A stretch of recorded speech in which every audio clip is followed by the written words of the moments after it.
दोस्तों, स्वागत है आपका मेरे YouTube चैनल इंग्लिश बाबू पर। और आज मैं फिर हाजिर हूँ आपके साथ एक नई स्टोरी लेकर। और दोस्तों, आज जो स्टोरी मैं आपके लिए लेकर आया हूँ ये एक शॉर्ट मॉरल स्टोरी है। बहुत ही प्यारी, बहुत ही अच्छी कहानी है। बहुत ही अच्छे मॉरल के साथ कहानी सुनने में आपको बहुत अच्छा लगेगा। उसके अलावा दोस्तों, आज की इस स्टोरी में आपको कुछ नए इंग्लिश के वर्ड मीनिंग सीखने को मिलेंगे, उनकी करेक्ट प्रोनाउंसिएशन के बारे में पता चलेगा। और हमेशा की तरह जो इसका ग्रामर का पार्ट है उसे बिल्कुल डिटेल में कवर करेंगे, तो एक एक स्ट्रक्चर को आप बड़ी आसानी से सीख पाएंगे। तो चलिए दोस्तों, आज की इस कहानी को हम शुरू करते हैं। और सबसे पहले कहानी का टाइटल देखते हैं। कहानी का टाइटल है द मैंगो ट्री। क्या मतलब हुआ? द मैंगो ट्री का मतलब हुआ कि आम का पेड़। तो दोस्तों, ये आज की इस कहानी का टाइटल है, शीर्षक है। और अब मैं इसे पढ़ना शुरू करता हूँ। आप लोगों से रिक्वेस्ट है कि आप कहानी को बिल्कुल ध्यान से सुने।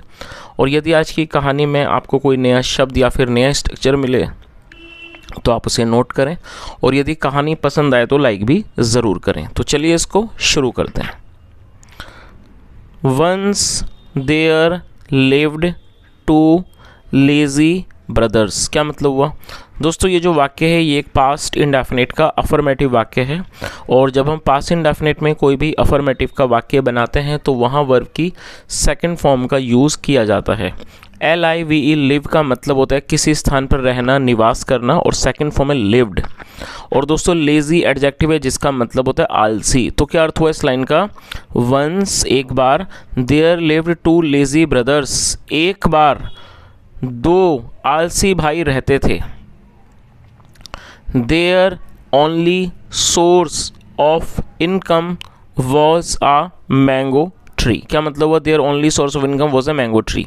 दोस्तों, ये जो वाक्य है ये एक सिंपल पास्ट का वाक्य है। सिंपल पास्ट का मतलब होता है जब हम पास्ट में कोई ऐसा वाक्य बनाते हैं जहाँ वॉज या वर का इस्तेमाल हेल्पिंग वर्ब के रूप में किया जाता है, साथ में नाउन या फिर एडजेक्टिव को लेकर वाक्य बनाया जाता है। और दोस्तों, जब हम सिंपल पास्ट या सिंपल प्रेजेंट में कोई भी वाक्य बनाएंगे तो ऐसे वाक्यों में कभी भी वर्ब का इस्तेमाल नहीं किया जाता है। तो इस तरह के जो वाक्य हैं उन्हें नो एक्शन सेंटेंस भी कहा जाता है।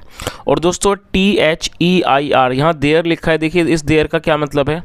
इस देयर का मतलब वहाँ होता है। और इस देयर का मतलब है कि जब कोई व्यक्ति या वस्तु एक से ज़्यादा लोगों से संबंधित हो तो उसमें देयर का यूज़ किया जाता है। तो क्या अर्थ हुआ? Their only source of income was a mango tree. उनकी आय का, इनका मतलब आय, आमदनी, उनकी आमदनी का जो इकलौता एक स्रोत था वो था एक आम का पेड़। तो पूरी लाइन का क्या अर्थ निकला? Their only source of income was a mango tree.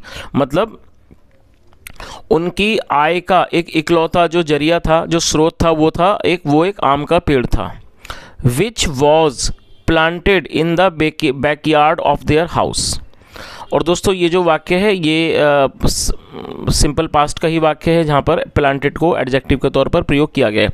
Which was planted, जिसको लगाया हुआ था, इन the backyard of their house, उनके घर के बैकयार्ड में। बैकयार्ड का मतलब होता है पिछवाड़ा। तो पूरी लाइन का क्या अर्थ निकला कि their only source of income was a mango tree. उनकी आय का इकलौता स्रोत आम का पेड़ था। Which was planted in the backyard of their house, जो उनके घर के पिछवाड़े में लगाया गया था। One day one of their relatives came to their house. दोस्तों, ये जो वाक्य है ये एक पास्ट इंडेफिनिट का अफर्मेटिव वाक्य है। जब हम पास्ट इंडेफिनिट में अफर्मेटिव वाक्य बनाते हैं तो सेकंड फॉर्म का यूज़ किया जाता है। कम का मतलब होता है आना और सेकंड फॉर्म में केम। तो क्या अर्थ हुआ? वन डे, एक दिन, वन ऑफ देयर रिलेटिव्स, उनका एक रिश्तेदार, केम टू देयर हाउस, उनके घर आया। तो पूरी लाइन का क्या अर्थ निकला कि एक दिन उनका एक रिश्तेदार उनके घर आया। एट लंच मतलब कि दोपहर, लंच पर, dinner and breakfast only mangoes were served to the relative. दोस्तों, ये जो वाक्य है ये पास्ट इंडेफिनिट का पैसिव वॉइस का वाक्य है। जब हम पास्ट इंडेफिनिट में पैसिव के अंदर वाक्य बनाएंगे तो वहाँ वॉज या वर्ब का यूज़ हेल्पिंग वर्ब के रूप में किया जाता है, साथ में वर्ब की थर्ड फॉर्म लगाई जाती है। सर्व का अर्थ होता है परोसना और ये थर्ड फॉर्म है। तो क्या अर्थ हुआ? At lunch, dinner and breakfast, मतलब कि ब्रेकफास्ट में, लंच में और डिनर में ओनली मैंगोज वर सर्व्ड, सिर्फ आम परोसे गए, टू द रिलेटिव को। ही got fed up of this. दोस्तों फेड अप का अर्थ होता है किसी चीज़ से तंग आ जाना, परेशान हो जाना, और ये एडजेक्टिव है, और जब हम किसी एडजेक्टिव को वर्ब के रूप में प्रयोग करना चाहते हैं तब हमें सपोर्टिंग वर्ब का यूज़ करना होगा। तो इसको वर्ब बनाने के लिए गेट का यूज़ किया गया है, और ये पास्ट इंडेफिनिट का वाक्य है, तो गेट की सेकंड फॉर्म जो है गॉट यहाँ पर लगाई गई है। He got fed up of this, वह इससे परेशान हो गया। He thought of a plan. दोस्तों ये जो वाक्य है ये पास्ट इंडेफिनिट का ही वाक्य है जहाँ पर सेकंड फॉर्म लगाई जाती है। थिंक का मतलब होता है सोचना, और सेकंड फॉर्म है thought, THOUGHT। He thought of A plan, उसने एक योजना के बारे में सोचा। एट नाइट मतलब कि रात को। When the two brothers were sleeping he quietly woke up and cut down the tree and fled from there. दोस्तों बड़ा सेंटेंस, इसको मैं थोड़ा थोड़ा करके ट्रांसलेट करूंगा। तो क्या अर्थ हुआ, at night when the two brothers were sleeping. दोस्तों देखिए यहाँ मुझे लगता है थोड़ी सी इसमें गड़बड़ है, क्योंकि अगर मैं इसको हिंदी के इसी के अकॉर्डिंगली ट्रांसलेट करता हूँ तो यहाँ पर क्या मीनिंग बनेगी, एट नाइट रात को, when the two brothers were sleeping. ये पास्ट कॉन्टिन्यूस का वाक्य है, जहाँ पर पास्ट कॉन्टिन्यूस मतलब रहा था रही थी वाले वाक्य, ऐसे वाक्यों में वॉज या वर के साथ फोर्थ फॉर्म लगाई जाती है। तो दोस्तों यहाँ इसमें कोई प्रॉब्लम नहीं है, लेकिन प्रॉब्लम है इसमें। यदि मैं इसको ऐसे ही ट्रांसलेट करता हूँ कि रात को when the two brothers were sleeping, जब रात को जब दो भाई सो रहे थे, तो ये थोड़ा सा गलत यहाँ पर लगता है, क्योंकि यहाँ पर जो हिंदी होनी चाहिए वो दोनों होना चाहिए। तो यहाँ पर टू जो है वो गलत है मेरे अनुसार। बाकी आपको क्या लगता है आप ज़रूर बताएं। मेरे अनुसार यहाँ पर बोथ आएगा, BOTH, और बोथ का मतलब होता है दोनों, क्योंकि हमने कहानी में शुरू से देखा यहाँ पर दो भाइयों के ही बारे में बात हो रही है।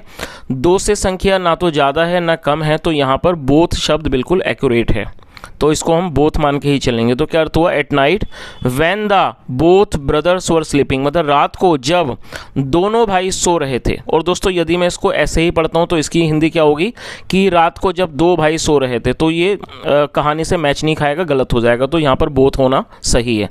रात को जब दोनों भाई सो रहे थे, ही क्वाइटली वोकअप। दोस्तों वेकअप का मतलब होता है जागना, और ये सेकंड फॉर्म है, और क्वाइटली का मतलब होता है खामोशी से। देखिए ये जो क्वाइटली है ये क्या है, ये एडवर्ब है। एडवर्ब का क्या काम होता है, एडवर्ब वर्ब की विशेषता के बारे में बताता है। वाक्य में जो क्रिया हो रही है उसके बारे में जो इन्फॉर्मेशन दे रहा है, जो उसके बारे में बता रहा है, ऐसा शब्द को एडवर्ब कहा जाता है। और एडवर्ब बनाने का तरीका है कि एडजेक्टिव के साथ ly को जोड़ा जाता है।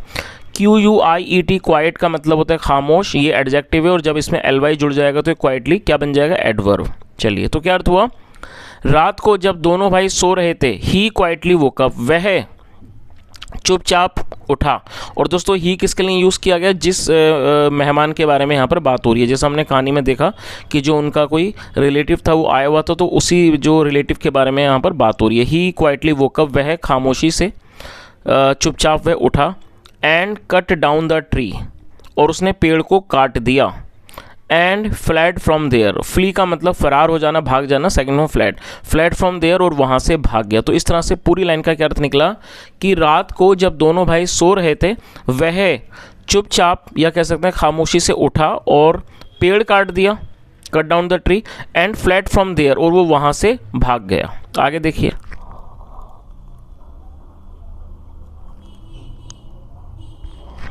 Next morning when the brothers saw that the tree was cut down they cried a lot। दोस्तों क्या नेक्स्ट मॉर्निंग का मतलब हुआ अगली सुबह। when the brothers saw, और ये जो वाक्य है ये पास्ट इंडेफिनिट का ही वाक्य है, जहाँ पे सेकंड फॉर्म लगाई जाती है। सी का मतलब होता है देखना, और सेकंड फॉर्म है saw, SAW। और दोस्तों आप में से शायद कई लोग इसको सा पढ़ते होंगे, क्योंकि मैं खुद पढ़ाता हूँ तो मैंने देखा है ज़्यादातर लोग इसको सा पढ़ते हैं, जो कि गलत प्रोनाउंसिएशन है। तो आप इसको सा ना पढ़ें, इससे आपको सॉ पढ़ना है, सॉ। तो क्या अर्थ हुआ, अगली सुबह व्हेन द ब्रदर सॉ, जब भाइयों ने देखा, that the tree was cut down, कि जो पेड़ है उसे काट दिया गया। दे क्राइड अ लॉट, वे बहुत रोए। और दोस्तों दे का मतलब क्या होता है, वे या फिर वे लोग। जब सब्जेक्ट में एक से ज़्यादा लोग होते हैं तो दे का यूज़ किया जाता है, जो कि एक प्लूरल नाउन है। तो यहाँ पर दो के बारे में बात हो रही है, दोनों भाइयों के बारे में, जो कि एक प्लूरल है, इसलिए दे का यूज़ किया गया है। अगली सुबह जब भाई उठे so that the tree was cut down, जब उन्होंने देखा कि जो पेड़ है वो काट दिया गया, दे क्राइड ए लॉट, वह बहुत रोए। After a couple of years, after a couple of years का अर्थ हुआ कि कुछ सालों के बाद, कुछ वर्षों के बाद, the same relative, same relative मतलब कि वही रिश्तेदार, again came to their house. तो क्या अर्थ हुआ कि after a couple of years, कुछ वर्षों के बाद, the same relative again came to their house, और ये भी पास्ट इंडेफिनिट का वाक्य है जहाँ पे सेकंड फॉर्म लगाई गई है। कुछ सालों के बाद वही रिश्तेदार, अगेन मतलब दोबारा, केम टू देयर हाउस, उनके घर आया। In the mean time the two brothers had worked and prospered. क्या अर्थ हुआ in the mean time? Mean time का मतलब होता है कि इस दौरान, और इस दौरान the two brothers had worked and had worked and prospered. दोस्तों ये जो वाक्य है ये एक पास्ट परफेक्ट का वाक्य है। पास्ट परफेक्ट का अर्थ होता है पास्ट में किसी क्रिया का पूरा होना, पाए जाना, और ऐसे वाक्यों में हैड के साथ वर्ब की थर्ड फॉर्म लगाई जाती है। तो ये हैड और साथ में थर्ड फॉर्म में वर्क मतलब काम करना, और थर्ड फॉर्म में वर्कड। तो क्या अर्थ हुआ कि इस दौरान the two brothers had worked, दोनों भाइयों ने काम किया, एंड प्रॉस्पर्ड, और उन्होंने तरक्की कर ली। Their condition had therefore improved, और ये भी पास्ट परफेक्ट का वाक्य है जहाँ पे हेड के साथ थर्ड फॉर्म लगाई गई है।